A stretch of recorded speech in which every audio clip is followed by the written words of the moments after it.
Alright, let's do a walk around of this 2015 Audi A3. Audi has redesigned the A3 for the new model year. It's going to be sold in the United States in this sedan body style and also later in the model year as a cabriolet coupe. The hatchback sedan slash wagon will not be available in the US. The main competition of this car is the Mercedes CLA and the BMW 3 Series 320i. Interesting design features about this car relative to those two. This is a smaller car, significantly less long than the Mercedes and the BMW. The Mercedes is, I think, about 7 inches longer overall, but if you go inside the car, you will discover that this car has usable back seats. It has 35 and change inches of back seats legroom versus 27 in the Mercedes CLA. The Mercedes CLA has unusable back seats. These are a little tight, but they're usable. Virtually the same backseat legroom as in the larger BMW 3 Series, which also starts out several $1,000s higher, actually about $3,000 higher. This car, like the Mercedes CLA, starts out under $30,000. In fact, the base MSRP is $29,900, identical to the Mercedes CLA. Both Mercedes and Audi are trying to increase their buyer demographic to include people who want a car that's in the same general price bracket as a well-optioned out bread and butter car like a Camry or an Accord, but which is still a prestige brand car. It's a little smaller than something like a Camry or an Accord, but you know, you're driving an Audi, or in the case of the Mercedes, a Mercedes. Let's take a look at the inside. Nicely laid out. It's a bit more austere than in the Mercedes CLA, but it's very attractively finished. Nice materials. A couple of the detail points I'd like to show you. On the side here are these aircraft style ball vents, which are different than the typical box type. And the nice thing about that, in addition to the fact that they look pretty neat, is that you can move them up, you can move them down, you can move them left, you can move them right, and you can move them in quarter increments as well. So it gives you a much greater range of adjustability than the box type vent. Also, they've adjusted the, let me turn the car on. They've altered the multimedia interface, that's this and this, to make it a little bit simpler to use. In the past, you'll notice the pop-up display screen, which all of the A3s have. I'll get back to this in a minute, but the pop-up screen is standard across the board in all trims. If you get the navigation, which this car has, you get a slightly larger and a nicer looking screen with more colors, more graphics, and so on. You paid full price. Turn that down. Okay, back to the MMI. In the past, in previous Audis, if you wanted to, for example, adjust the temperature, the first thing you had to do was push this button to select temperature and then rotate to get it to change the temperature. Now, all you got to do is turn it to get what you want. The same with the fan speed. It's got its own separate button, up or down, easy peasy. Seat heaters, which are part of the cold weather package, just push them to turn them on, and if you want to turn it down, push it again, push it again, push it again. So that's very intuitive. The MMI mouse controller here allows you to toggle between the radio, the navigation, your Bluetooth telephone, and other media. Just click what you want, for example, navigation, and then the navigation will come up. And then you can use this rotary mouse style thing to go through what you'd like to go through, and then you push on it to select.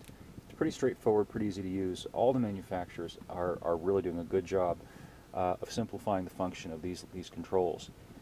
Let's see, a couple of the very few complaints that I have about this car, which I mentioned in my review, which is up at epautos.com. The cup holders, as you can see, are kind of far forward here, and they're ahead of this shifter, and they're partially underneath the dashboard here. So if you try to put a cup in, you almost have to rotate it up and then out away from the cup holder, from the shifter like that.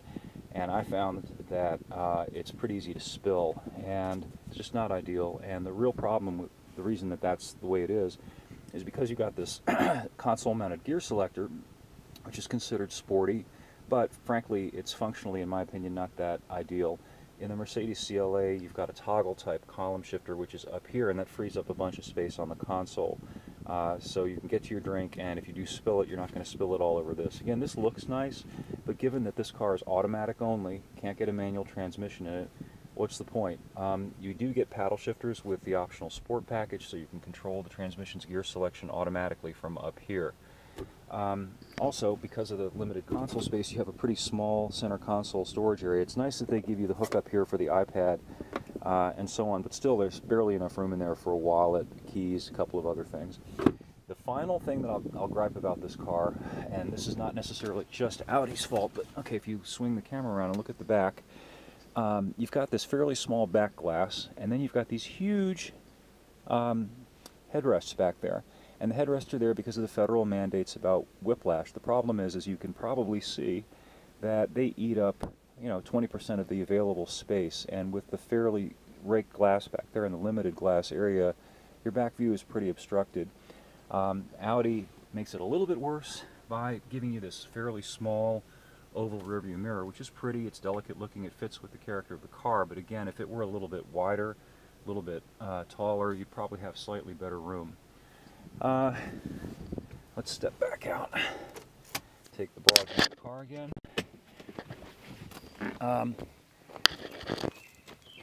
Engine-wise, this car comes standard with a 1.8 liter 170 horsepower engine with front-wheel drive, and the optional is a 2.0 liter engine that comes only with the Quattro all-wheel drive. In base form with the 1.8 liter engine, it's not as quick as the Mercedes, but if you order the 2.0 with the Quattro, it's significantly quicker than the CLA Mercedes, which only comes with one engine unless you opt for the much, much more expensive AMG version of that car. Gas mileage is not quite as good as the Mercedes CLA. However, Audi is going to shortly be offering a TDI diesel engine in this, which Mercedes does not offer at all in the CLA. And while they haven't released mileage statistics yet, I would anticipate that it's going to at least match the BMW 3 Series diesel, which gets 45 on the highway. But given that the BMW starts close to $33,000 with the gas engine versus $29,900 for this with the gas engine, and winds up coming close to $40,000 with the diesel engine, probably this car is going to be significantly cheaper with the diesel engine, and will get probably, if not as good, possibly better mileage than the BMW diesel. Anyhow, the rest of the review is up at epautos.com. Hope you'll stop by and take a look. Leave your comments, either pro or con, and we will catch up with you next